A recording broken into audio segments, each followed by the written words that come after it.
Hello, everyone. My name is Scott Goodson, and I am the CEO and founder of StrawberryFrog, the purpose activation company. Welcome to an afternoon conversation about driving brand purpose with Truist. Here with me is Vinoo Vijay, who is the Chief Marketing Officer of Truist, and someone who has a long and an esteemed career building brands, and someone who is an advocate for purpose-driven branding. Welcome. Thank you, Scott, for that introduction. Thank you all for being here, and look forward to having a hopefully interesting dialogue about brands and culture. So let's kick things off. Perhaps you could tell us a little more about the Truist purpose. Yeah, absolutely. I mean, so one of the things that Truist has been incredibly passionate about is having a very clear purpose that we talk about, we think about, we act on, and that's to inspire and build better lives and communities. So anytime I open up my computer, it's the first thing I see, to inspire and build better lives and communities. That is the focus of attention that I want to give myself, I want my teammates to give themselves. And that's the heart of how the company tries to approach every single action that it does. So if we go back to those days when you were first considering the offer to come to Truist, how did you know that the leadership were purpose-driven? And how did that motivate you to take your position? Yeah, I mean, it's a good point because I've been a CMO for a long time. I've been in marketing for like 30 years, a CMO for over 10 years, and so when I joined Truist about a year and a half ago, the idea for me was I wanted to find something where we could genuinely apply a different way of thinking and a different way of serving clients and communities. There's obviously enough banks in the world, so it wasn't a question about, do we need another bank?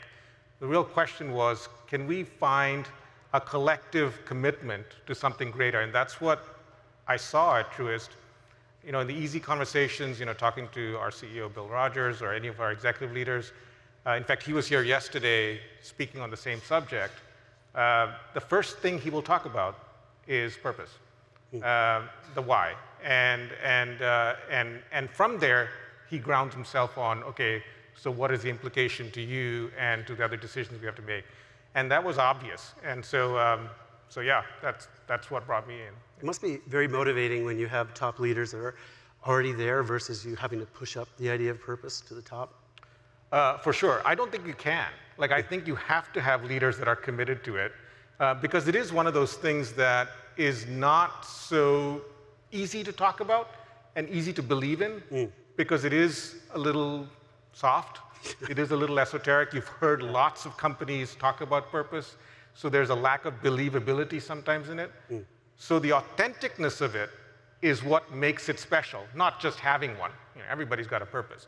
But having an authentic purpose is where I think that difference really comes to bear, and you can't have an authentic purpose if you don't believe it absolutely and unequivocally from the top.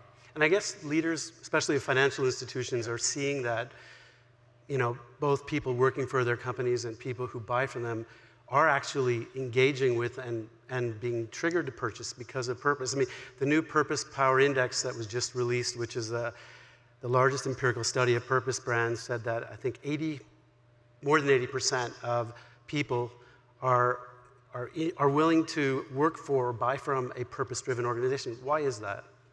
Well, I mean, I think your data points are spot on, and so let me start with what that means, and then why I think that's true.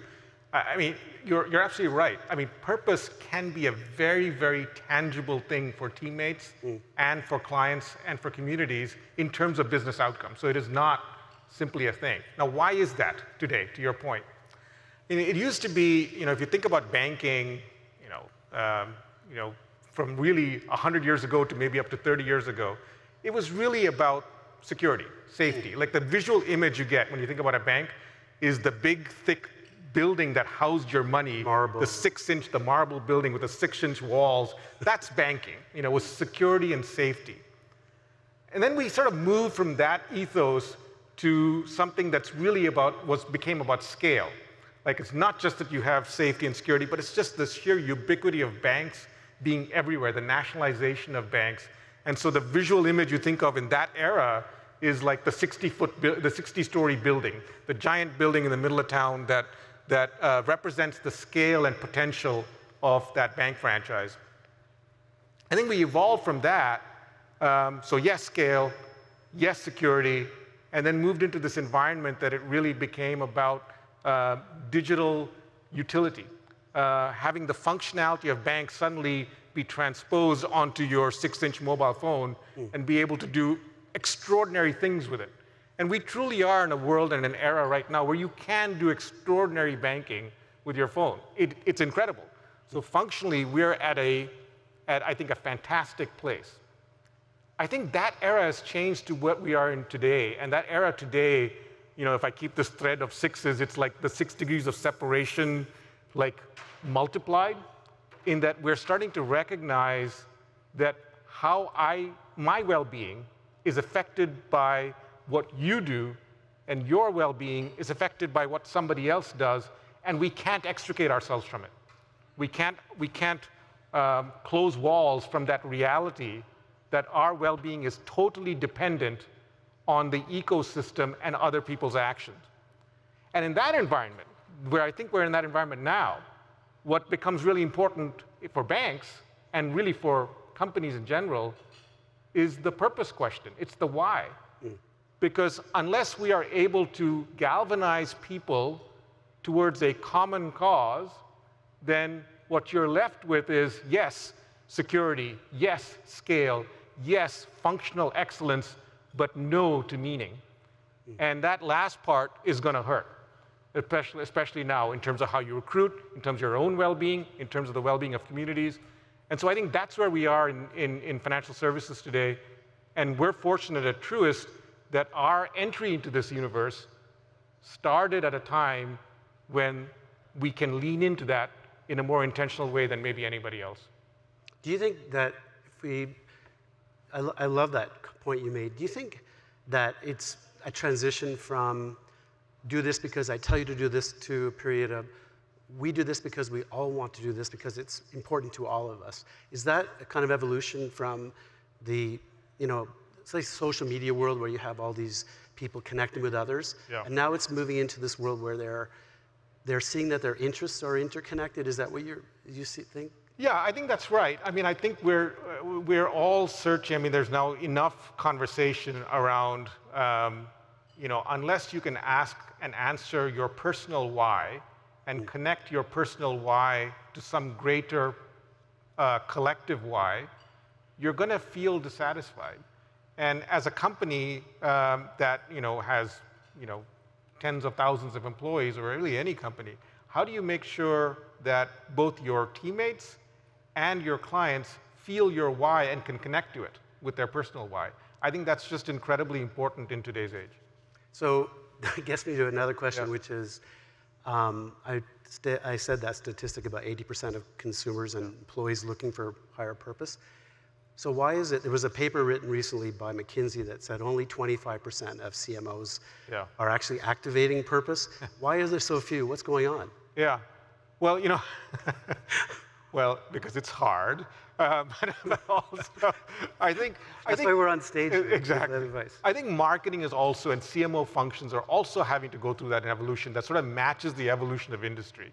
CMOs, when I started in the marketing world 30 years ago, the heart of the transformation that was happening was the advent of relational databases. So relational databases come in, and all of a sudden, companies recognize that the power to be able to do direct marketing to clients is a tremendous way to create growth. And so we have this period of time where marketers got really, really good at that.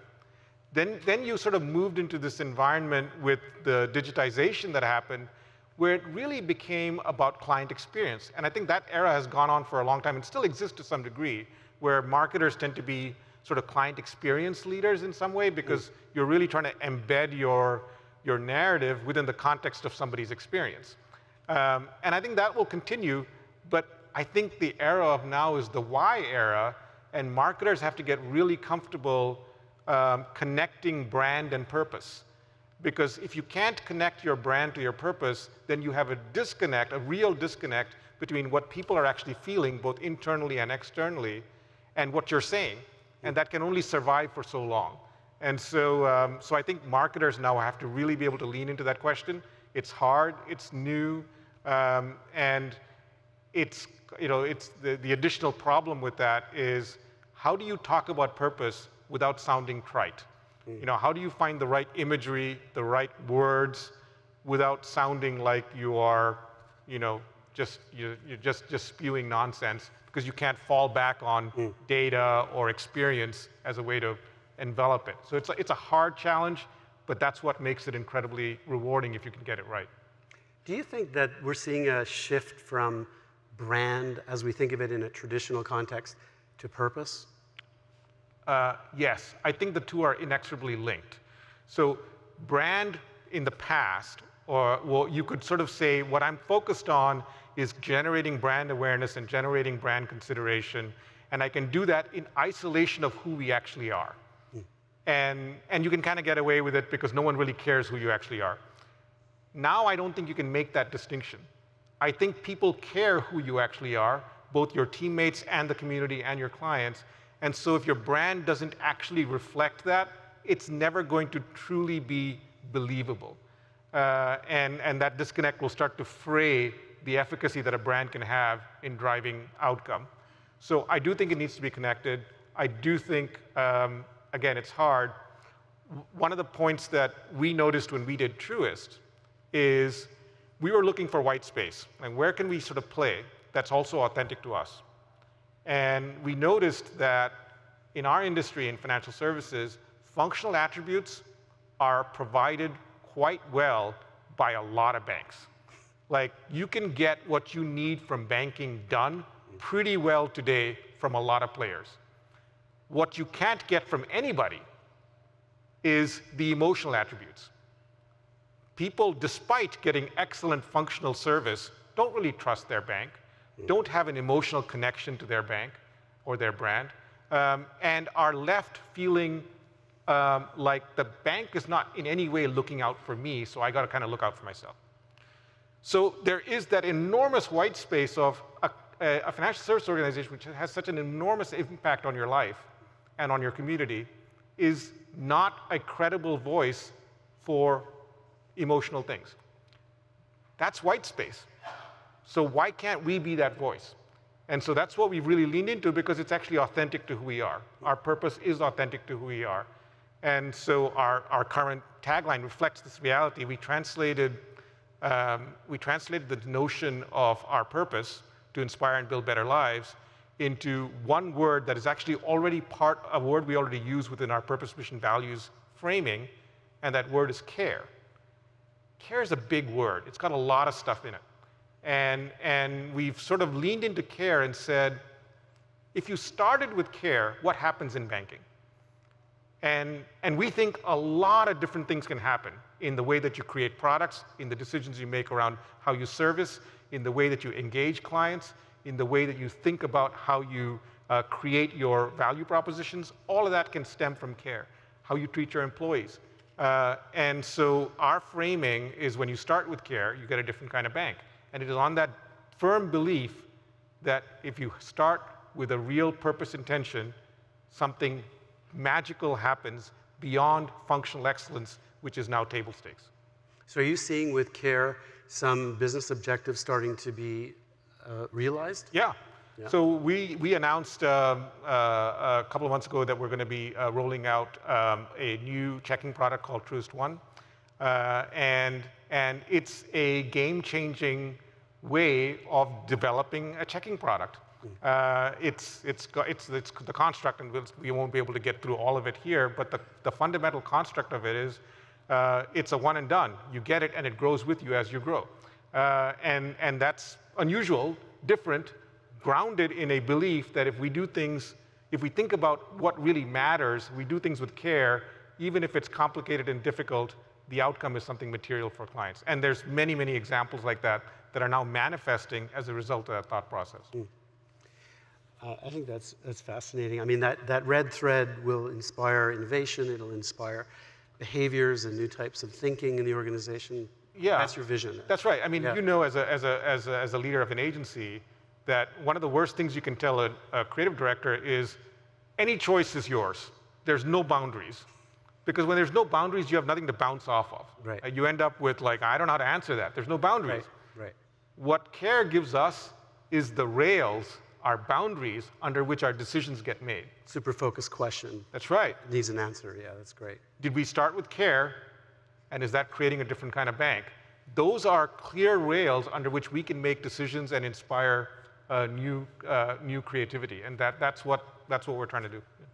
So, you know, I walk down the street, I see Truist everywhere. I see it on billboards, I see it on television, I see it on stadiums. How important is it for you to build the Truist brand?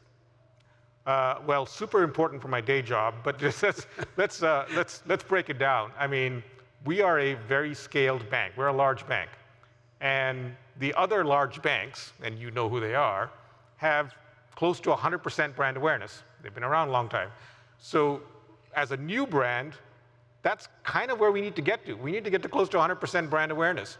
And that trajectory takes time, takes a lot of effort, takes investing in things like stadium naming and so on, which is what we've done.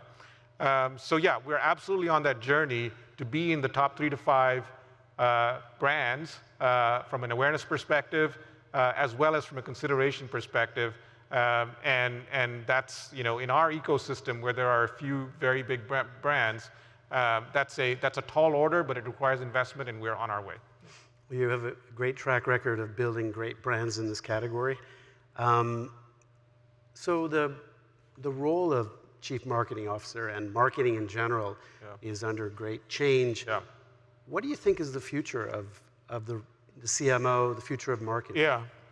You know, there's the CMO function. If you ask any any recruiter, they'll tell you is the function that has the least tenure at the C-suite. It's like 2.6 years. So you barely get there and then you're gone. Well, why is that? Because CMOs tend to be the ones that are driving the change agency. It's just natural.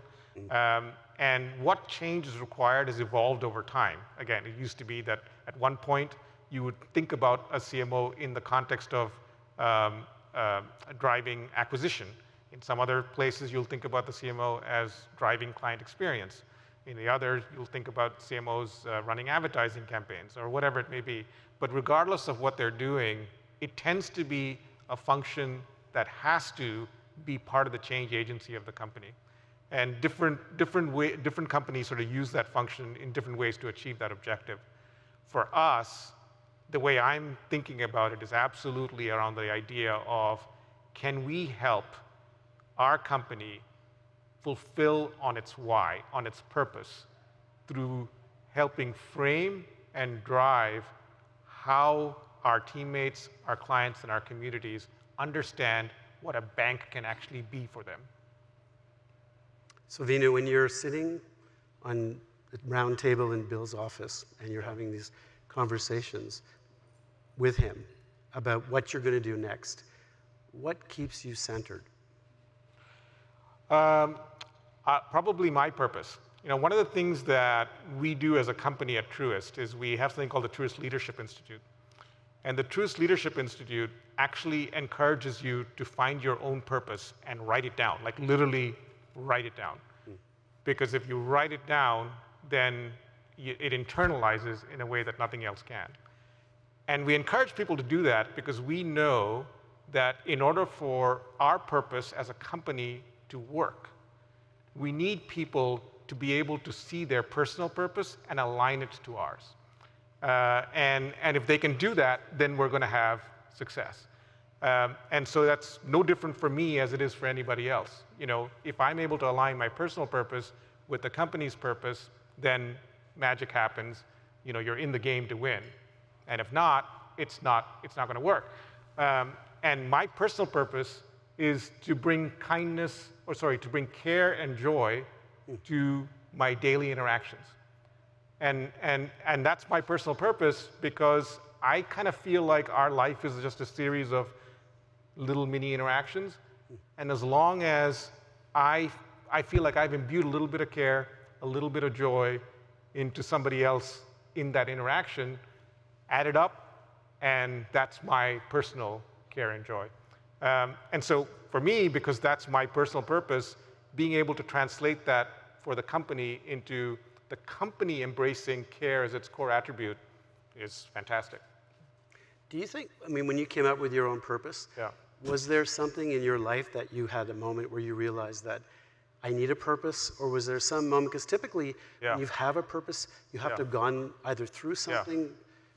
Probably. So I used to be the CMO at TD Bank, and I resigned. I was in my mid-40s, and I retired. I was in a great place there. It was fantastic. But honestly, at that point, I wondered, why am I doing this? Why am I here going through this, other than for money? Like, you know, we do things for money. But besides the money, why am I doing this? I needed more. And so I spent 3 years in LA living on the beach with my wife, and it was great. But it does make you sort of reflect and say, what is it that you want to do with your time? And it was in that time that I think for me personally, it became clear that I gain happiness when I'm in some form of teaching moment. And I want that teaching moment to be optimistic. I don't want it to be a critical teaching moment. And because of that, I lead into care and joy in individual interactions. I think that's so fascinating. When you're engaging with your people or your who you work with, or even those that you're not directly, do you try to impart that sort of thinking on them? I do. I don't think I've ever actually said out loud my purpose. So camera's catching that. You guys are catching that for the first time. I feel nervous now. But the idea that everyone should think about their own purpose as a way of... Oh, absolutely. I mean, so that's part of the Truist Leadership Institute model. Okay. And it is part of our own model. Like, we actually have people, our teammates, talk about their personal purpose, and we videotape it, and we share it on our intranet site, because it is important. I mean, that's how you get to really understand somebody. You know, what is driving them to get up and work hard every day?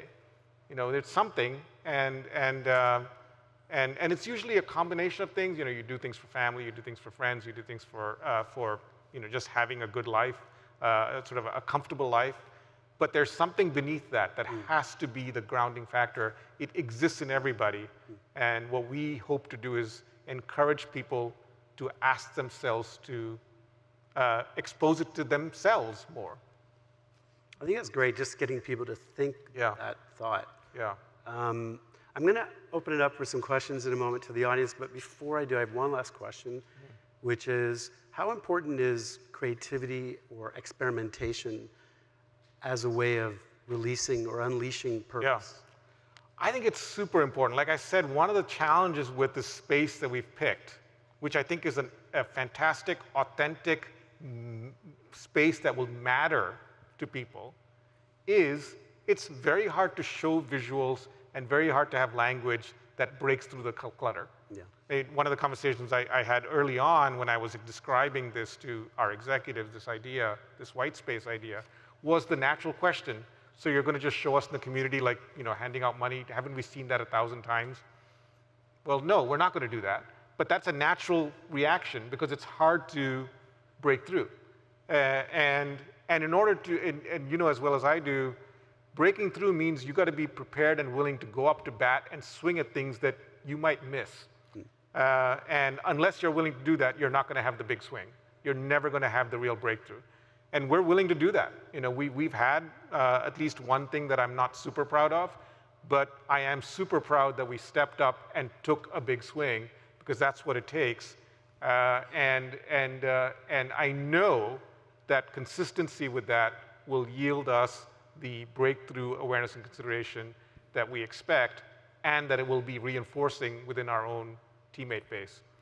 And when I was a head of marketing at Ally way back when it just turned from GMAC to Ally, and there was a similar question we had at that time, or they had, which was, how do you break through in a category that's really, really, you know, kind of tried everything?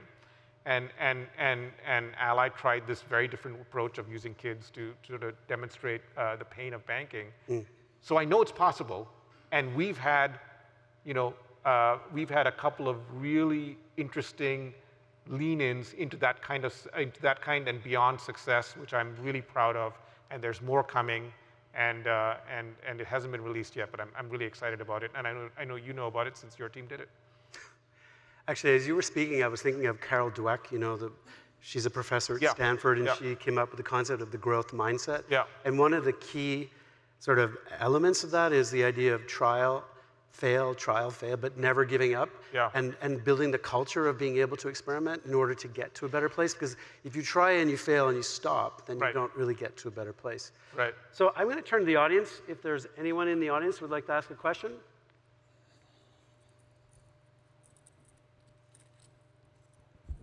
Thanks. So Vinoo, it's Dan. So just a couple of minutes ago, you were just about to reveal your mission, and then you guys got distracted and went somewhere else. That was like a big tease. So I want to hear the personal mission. Oh, no, so my personal mission is to bring care and joy to my daily interactions, to imbue care and joy in my daily interactions. And I just, my logic of that is I feel like if I give a little bit of that anytime I'm engaging with someone, I get a little bit of that, and that cumulative effect of care and joy is something that I find incredibly valuable. So my mission is not to change the world. My mission is to change my interactions or to value my interactions, and in that effect, hopefully have a cumulative impact on the world. Other questions from the audience? I actually have a question. So I'm usually the one running the mic around, but I have a question. Do you take intentional or tangible action in portraying this purpose outwardly to consumers, or do you hope it's sort of a byproduct of getting buy-in internally from your team that the customers just sort of feel that purpose, or is that something you take intentional action with? It's definitely inside out right now. Like, not to say that at some point we won't start talking about it more overtly outside, but today it's definitely inside out, meaning we're most focused on having our teammates validate their personal purpose and understand our company purpose, and see our actions and their actions tied to that purpose. That's really important for us. So that's where we are today. Now, we've translated purpose into a market position as care. And so instead of saying our purpose is to inspire and build better lives, we're saying when you start with care, you get a different kind of bank. Because for us, that was a way to translate something that is super authentic to who we are into something that feels a little bit more understandable in terms of what do I get as a client from your purpose. Well, what you get is a company that's going to put care first. And when a company puts care first in any decision they make, you end up with a different kind of bank. So that's how we framed it today. In the future, we may get even more aggressive in our press on purpose.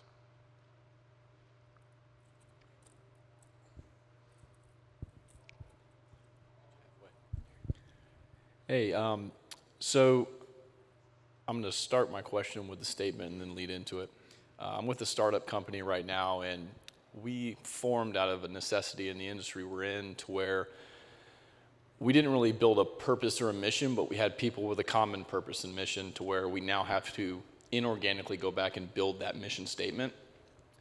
It sounds like you guys have built your mission statement and are now trying to let it permeate throughout your organization, and then you'll go outwardly express that market brand to the public. So at what point do you turn that corner to where you're now certain of your internal branding of that mission and purpose to where you now start to outwardly market that? Yeah. So first of all, congratulations on being purpose-driven. I think that's fantastic. I think we're not actually that far away from what you're talking about. In other words, I don't think the way we came up with our purpose is not to say, let's write down our purpose and then make sure that everyone buys into it. We did say, who are we? And then wrote down who we are. Truist is a merger of predecessor banks that had purposes associated with them, had intention associated with them. And we actually went through an exercise to look at that and say, what's true about us on that basis, and came up with our purpose, mission, values. So that was actually pretty intentional.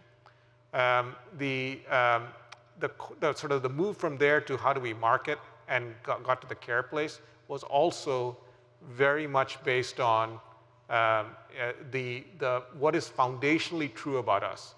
Because the worst thing we can do is advertising that people look at, even within your company, and say, yeah, that's just advertising. That's not actually what we do. That's like advertising. So that's a real risk, I think, for companies, that they sort of untangle their external narrative from their internal narrative. So we're very, very focused on whatever we say is what I say on the stage is what I say to my team. What we say in our advertising is what we would tell our teammates when we're coaching them. And so that is very, very connected. And it sounds like as you guys work to build to write down your purpose, all you're doing is documenting something that already exists, which is the best way. Vinoo, I think that was an excellent conversation. Thank you so much. Vinoo Vijay, the Chief Marketing Officer of Truist. Thank you, Thanks Scott. so much. Thank you, guys. Thanks, everyone. Yeah. Please go. Thank you.